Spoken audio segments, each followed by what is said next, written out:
Olá! Está no ar o Prova Viva. Eu sou Adriane Gomes e estou aqui para dizer a você que Deus é maravilhoso e está olhando por você.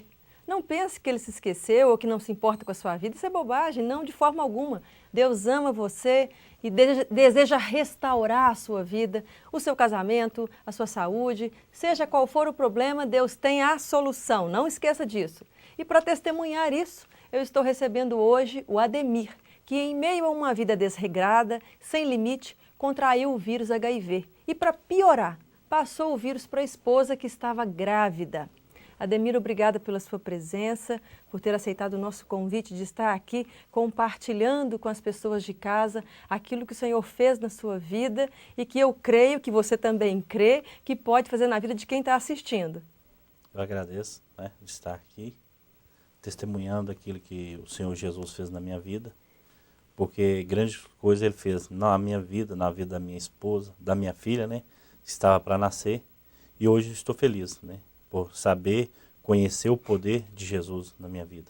Antes de nós entrarmos mesmo em detalhe com relação ao que você já é hoje, vamos lembrar um pouco do seu passado, até mesmo para poder mostrar as pessoas que às vezes se mostram incrédulas, assim, mas para esse caso dele foi fácil, mas para o meu é que é difícil. Então eu acredito que quando nós narramos a história, não para exaltar o mal, mas para mostrar o poder de transformação de Deus, vamos relembrar um pouquinho da sua história antes do envolvimento com bebidas, com mulheres, com prostituição. Conta um pouco para nós dessa história sua, desse envolvimento com todas essas situações na sua vida.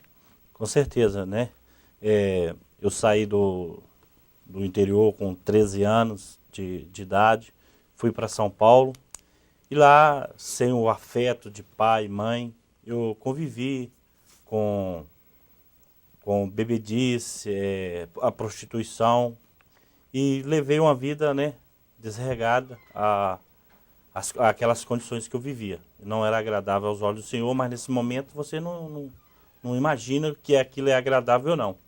E retornei novamente para Minas Gerais, e ali então, já de maior, comecei a frequentar as casas noturnas, trabalhava em casa noturna, e comecei a beber, prostituir, vivi um tempo amigado com uma pessoa, e foi aí então que eu comecei a procurar encher um vazio, que às vezes a gente procura na bebida, não envolvi com droga, mas sempre na bebida. Os jogos também, você chegou a entrar também em jogos. Praticava jogos, bingo e outros tipos de jogos que acontecia, que a gente se encontrava.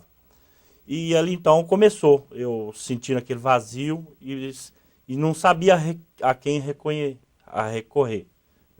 Eu achava que melhor era nas bebidas, mas ali então eu vi que aquilo não estava dando para mim e comecei a sentir um vazio na minha vida e sem saber a quem recorrer. Foi aí o momento que eu comecei a namorar com uma pessoa na qual eu vivi um ano mais ou menos, foi 1 ano e pouco com ela, depois eu me separei e me casei.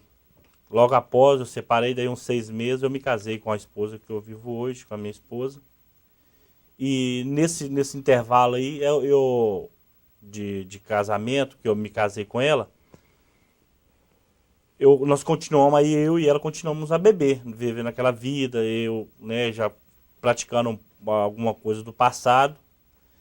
E daí então veio a notícia que a minha esposa estava grávida. Mas nesse momento ainda, quando você estava casado, você parece que você continuou tendo envolvimento com outras pessoas, mesmo estando casado. Continuei. Essa é a verdade, Logo no início do meu casamento, eu continuei tendo envolvimento, com outras pessoas. Daí então, que eu fui ter, consciência do que eu estava fazendo, aí eu, fui viver a vida de casal, porque no início eu queria viver a vida de solteiro, na qual eu vivia antes. Mesmo estando casado, queria viver a vida de solteiro. A vida de solteiro, qual ela não sabia, E nesse envolvimento que você teve fora do casamento, mesmo estando casado, esse adultério aí, vamos colocar assim, você também não se precavia com relação às doenças, com relação àquilo que você poderia ser infectado nesse tipo de relação extraconjugal. Não, isso não me preocuparia, né? Não passava na minha cabeça de, né, de se precaver. Uhum. Aí logo em seguida, a sua esposa engravidou.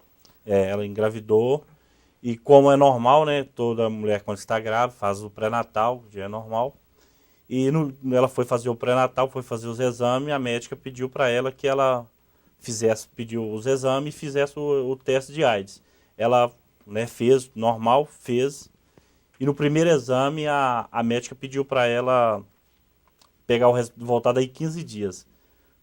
No intervalo de 15 dias, chegou eles pediram a enfermeira para ir até a nossa casa, avisar para repetir o exame novamente, que o material tinha sido extraviado. Porque tinha extraviado de uma certa forma, lá falou, o material foi extraviado. Aí então minha esposa foi pela segunda vez, e na segunda vez ela foi pegar o resultado, ela falou assim, ó, trocou de laboratório, é necessário que sua esposa venha fazer mais um terceiro exame. No terceiro exame, eu fui com a minha esposa, que eu já fui naquela intenção de dar uma dura ali no posto, né, onde que ela estava fazendo o tratamento, e já um pouco preocupado, né, pelo fato do exame do HIV estar demorando tanto, ter feito 3 exames e ter acontecido. E aí, então, naquele momento, a doutora Ranice chegou para conosco e falou assim, ó, eu tenho uma notícia para dar para vocês, não é uma notícia muito agradável, mas essa é a realidade. Perguntou o que nós éramos, eu falei com ela que nós éramos casados, e ela perguntou se era o primeiro filho, eu falei com ela, ela me fez algumas perguntas em relação à minha vida, e eu contei para ela. Ela falou assim, ó, a sua esposa tem 90% de estar com o vírus da AIDS. Todos os 3 exames foram feitos e todos os 3 deram positivo, né? Então, eu tenho para te falar isso, que 90% dela está com o vírus da AIDS. Aí, então, naquele momento, a minha esposa estava, né, ela começou a chorar, e eu perguntei para ela, doutora, mas e eu? Quem foi o transmissor? Quem foi o causador? Ela falou assim, ó, pelo que você me falou, você foi o que o transmitiu.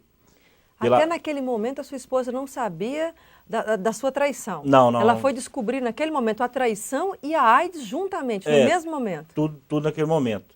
E naquele momento ela começou a chorar, né? E perguntando para mim o que estava acontecendo. Eu falando para ela para não se preocupar e que o que estava acontecendo a gente ia resolver. E ela me perguntou se AIDS tinha cura. Eu, naquele momento, falei, ó, tem cura, hoje a ciência está avançada, tem cura. Mas dentro de mim eu sabia que a AIDS não tinha cura, porque eu perdi pessoas próximas à minha família com a AIDS, e até hoje, pela medicina, não tem cura. Tem, né, como sabe, para aliviar, minimizar a situação. Ademir, mesmo a sua esposa sabendo e entendendo que ela tinha adquirido esse vírus através de você, como que ela reagiu para com você, sendo o esposo dela e tendo transmitido esse vírus para ela? No momento foi difícil, porque eu confesso que quando você recebe uma notícia dessa, um laudo desse falando, vocês estão com AIDS, o mundo desaba sobre você. Você não tem resposta, não tem justificativa. Ela falou, eu errei e não tem justificativa. A justificativa não aparece, porque você imagina uma coisa, imagina falar uma coisa, imagina outra, e acaba que não sai a justificativa. E no momento eu só tentei mostrar para ela que naquele momento eu estava com ela e que eu era o culpado, que eu ia resolver aquela situação. Uhum. De qualquer forma, eu ia resolver a situação para ela. Você, depois de descobrir a doença nela, você deve ter feito o seu exame. Fiz o meu exame. Após mais 2 exames que ela fez, a médica me pediu para que eu viesse fazer um. Uhum. E naquele momento que eu fiz o meu... Ela pediu para me fazer na mesma semana. Só que eu falei com ela, eu não vou fazer, porque eu não aguento receber o resultado. E naquele momento que a médica falou que nós estaríamos com 90% do vírus da AIDS, logo na minha cabeça veio suicídio. Eu falei assim, eu vou me suicidar, porque eu sei que... Então eu nem justifiquei nada para ela, porque eu falei assim, ó, a melhor saída é o suicídio, porque... Daí então ninguém vai ficar sabendo que nós morremos, né? Vai ficar sabendo que morremos de acidente, não foi com o vírus da AIDS, né? Você pensou então no suicídio, mas usando o carro? Usando o carro juntamente com ela, né? Eu chamei ela, eu falei, não comentei para ela, fui para casa, né? Ela chorando, eu também chorando. E eu falei assim, ó, tem uma saída para mim, eu vou me suicidar, vou colocar ela no carro, vou chamar ela para sair. E daí então eu já tinha planejado. Naquele momento eu planejei tudo, dentro da sala do hospital ali, eu planejei o suicídio. Na hora que você descobriu o seu? Não, o Ainda dela. no primeiro dela no primeiro ainda? Você nem exame. tinha certeza Não, do seu ainda? porque a médica falou para mim assim, ó, que eu casei com ela é o único marido, né, a única pessoa na vida dela, fui eu, e eu já tinha passado por, né, já tive outras mulheres, então a consciência maior estava pesando sobre mim, né. Então eu falei assim, eu não vou nem aguardar o meu resultado, porque eu sei do que está acontecendo, né, que eu sou o causador, eu tinha vivido com uma mulher que ela, né, já tinha morado com ela há um certo tempo, então naquele momento ali eu trouxe a responsabilidade toda sobre mim, porque, né, eu casei com ela, né, e falei assim, eu sou o causador de tudo. Estando ela grávida, então, a intenção sua era se matar, matar a esposa e o bebê que já estava sendo gerado ali. Que estava para nascer. Até então, já com 4 meses de gravidez, nós não sabíamos o que estava para vir, se era uma menina, se era um menino. Qual a percepção que você tinha de Deus nessa hora? Eu confesso que no momento que eu me deparei com aquela situação, até então eu não tinha lido Bíblia, eu tinha medo de ler a Bíblia, né, pelo que as pessoas me falavam. Eu conhecia um Deus de madeira, né, que as pessoas, né, relatavam, né, faziam uma cruz ali. Então, era aquilo que o Deus que eu conhecia, eu não conhecia o Jesus Cristo. Aí no momento ali, eu fui me refletir, falei assim, eu sei que não tem a ciência, a medicina não tem cura para AIDS. Aí então eu comecei a ouvir aquelas palavras que chegavam às pessoas e me, né, convidavam, assim, você quer aceitar Jesus Cristo? Eu falava, não, desde o momento que eu nasci eu já tenho Jesus, eu não preciso aceitar Jesus. Então eu já tinha aquilo. Aí eu comecei a analisar, ouvir, imaginar naquelas vezes que as pessoas pregavam para mim e falei assim, eu vou dar mais uma tentativa, eu vou procurar esse Jesus para ver se eu encontro alguma solução. Mas dentro de mim eu confesso que a vontade que tinha era só de suicídio. Até então, quando eu fui para casa, eu falei assim, vou me suicidar indo para Moeda, que é uma cidade que tem, né, próximo aqui. Mas antes disso eu vou dar uma lida na Bíblia. Não, até então nunca tinha lido Bíblia, né? Só sempre pegava a Bíblia, via a Bíblia aberta no Salmo de 91, mas nunca tinha lido a Bíblia. Ademir, dá uma paradinha então aí, porque eu quero saber essa parte agora do poder de Deus, da transformação de Deus, de como Ele entrou na sua vida e a transformação. Você de casa vai saber daqui a pouco, Ele vai contar para nós como Deus transformou a sua vida e de toda a sua família, dando em lugar da vergonha dupla honra, mas dupla mesmo. Você vai ver daqui a pouquinho, não saia daí.